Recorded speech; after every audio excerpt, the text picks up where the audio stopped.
Spreadsheet, yeah, okay. Was it for taxes? Yeah, it's for taxes, I think. And so. Okay. Okay. Oh, okay, so then that's, okay, so that's that. I think, hopefully if I have any more questions, I'll just circle back with you tomorrow. Jed's leaving tonight for their trip to, London. So they'll be gone for 10 days. So, and then, yeah, I'll see which brother wants to take over some of this. We'll see how it all works out. At some point too, right? Yes, he's going to be coming back, but I'm afraid he's going to, I'll have to see, because the kids are, well, that's where I think that's where they're going to be. That's their home, I believe, that, they're going to be going to when they get back. Oh, okay. And if we confirm, well, I mean, I don't know if we need to talk about that stuff on here. Yeah, but that's where it's, I think, moving to is that why it was just, we'll see how much, we'll see how much time he has, but I think he get that Saturday, so. There is so much happening with the Duggar case right now that it is genuinely hard to know where to start. But let us begin with something that should make every single person who has ever considered renting from the Ironwood Retreat Airbnb stop and think very carefully about what they are doing with their money.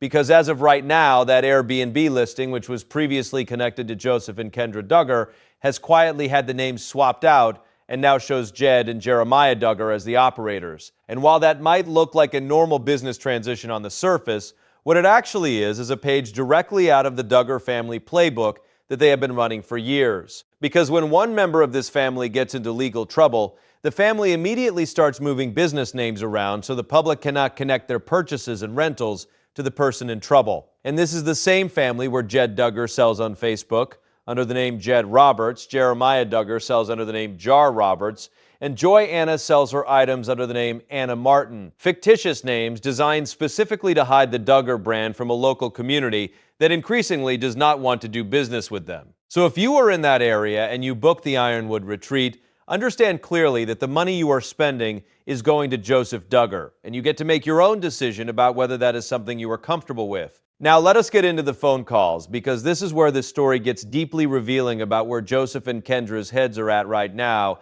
and what is really happening behind the scenes of this entire situation. On March 25th, Kendra and Joseph were recorded on a jail call discussing their businesses, their assets, what to do with the Airbnb, how to manage their properties, and in the middle of all of this practical conversation, Joseph said something that tells you everything you need to know about how this family is processing what he did. He reminded Kendra that all of the people involved in this case, DCFS, law enforcement, the sheriff's office in Bay County, Florida, these people do not love God. These people are of this world. These people do not understand their life, and therefore they need to recognize that these authorities are not godly people like they are, that they need to be more righteous than them, more anointed, more elite, better. And I need you to really sit with that for a moment, because what Joseph Duggar is telling his wife from a jail cell after confessing to sexually assaulting a 9-year-old child is that the people holding him accountable are spiritually inferior to him. That his arrest is not a consequence of a crime, but a failure of godless people to understand the superior moral framework that he operates within. And that is not the language of a man who is remorseful. That is not the language of a man who has genuinely reckoned with what he did. That is the language of a man who has been so completely and thoroughly indoctrinated into a belief system that places him above accountability. That even sitting in a jail cell, he cannot access genuine remorse. Because to be genuinely remorseful, you have to first believe that you did something wrong, and Joseph Duggar does not believe he did something wrong. He believes the world just does not understand him. And then there is Jim Bob's email, because Jim Bob Duggar sent Joseph an email on March 25th at 10:30 in the evening.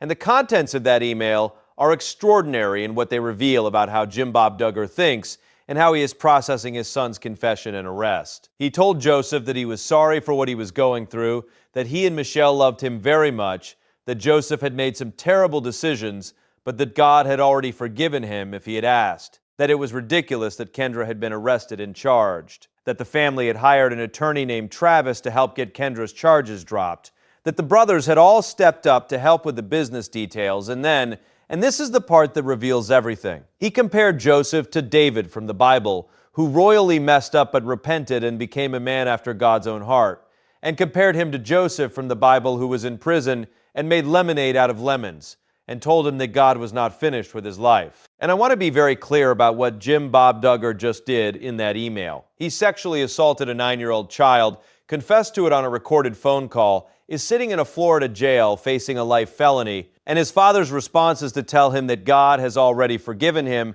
and compare him to biblical heroes.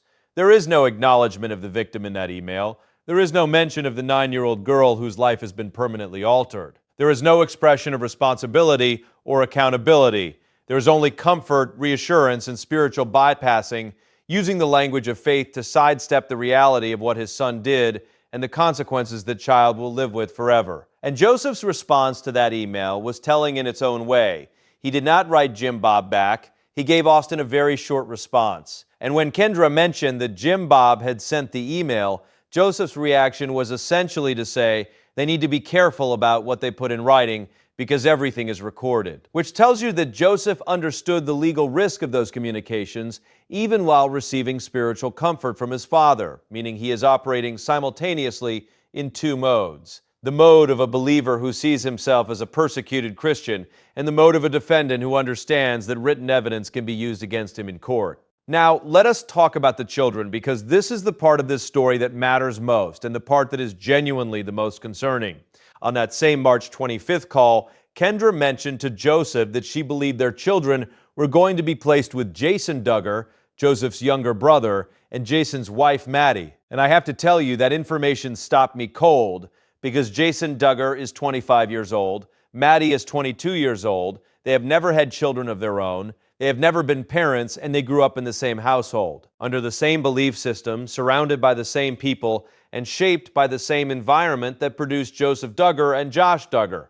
And the idea that Child Protective Services would place 4 young children, a 7-year-old, a 6-year-old, a 5-year-old, and a 3-year-old, with a young couple from inside the same family system that is currently under active investigation, is something that raises very serious red flags for anyone who understands how generational trauma and abuse cycles work within closed religious communities. Now, Jason has tried to distance himself publicly from some of the more extreme aspects of the Duggar lifestyle.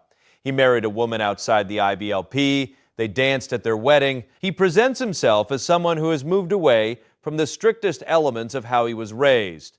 But the reality is that Jason is in business with his brothers. He has been actively helping Kendra navigate this situation. The question of whether that fire was accidental or deliberate for insurance purposes is one that investigators should be looking at very carefully. On the legal front, Joseph's first arraignment in Florida has been moved to May 29th, and while that might seem like a delay, the financial reality of his situation tells you everything about the privilege at work here. His bail was set at $600,000, and Jim Bob paid the 10% required, meaning $60,000, to get his son out of jail pending trial. And I want you to think about what that means in practical terms. Because right now, there are people sitting in the Washington County Detention Center in Arkansas with bail set at $10,000 who cannot come up with $1,000 to get out. People with $5,000 bail who cannot come up with $500 and have been sitting in there for months. And Joseph Duggar is walking around with relative freedom because his wealthy father wrote a $60,000 check without hesitation. And that is the reality of how money and privilege operate in the American legal system. And the Duggar family is benefiting from every single layer of that privilege right now. Joseph has demanded a jury trial, and I want to be very direct about what that means. It means that a 14-year-old girl who was 9 years old when she was assaulted will potentially have to take a witness stand in a public courtroom and tell the entire world in detail what Joseph Duggar did to her. And for a man who claims to want redemption and claims to have confessed and claims to be trusting God through this process, demanding a jury trial is not the behavior of someone who is genuinely remorseful. It is the behavior of someone who is hoping that the legal system fails that child the way the adults in her life failed her before her father went to the police. And then there is the detail that emerged just recently that CPS showed up at Joy and Austin Forsythe's house earlier this week to conduct a follow-up investigation. And while we do not know exactly what prompted that visit, the timing makes it very clear that the reports made against Joseph and Kendra, combined with the fact that Joy and Austin were housing Kendra and the children during the period when investigators were trying to gain access to them, has now drawn Joy and Austin's own household into the scope of this investigation. And that should not surprise anyone who has been paying attention, because Joy and Austin have faced years of public criticism for their own parenting practices, including exterior locks on their son's bedroom door, unsecured firearms accessible to children, children on ATVs without helmets, and children in construction areas without protective footwear. And every single one of those things falls into the category of conduct that DCFS would take very seriously during an active investigation. The bottom line of everything happening right now is this: Joseph Duggar confessed, does not believe he committed a crime, is demanding a jury trial, and is being spiritually coddled by a father who created the environment that made all of this possible. Kendra Duggar is facing 8 criminal counts, cannot see her children, is being supported by the Duggar family exclusively on the condition that she stays with Joseph, and is surrounded by people who are telling her that God is on their side and the investigators are godless heathens. The children are somewhere in the system, their placement is uncertain, and every family member being considered as a potential guardian comes from inside the same closed system that failed these kids in the first place. Joy and Austin are now under investigation themselves. Jim Bob is writing emails comparing his son to biblical heroes while simultaneously coaching the family on what not to put in writing. And a 9-year-old girl, who is now 14, may be forced to testify in open court because the man who hurt her does not want to face the full weight of what he did. This is not a family in crisis seeking redemption. This is a family in crisis seeking escape.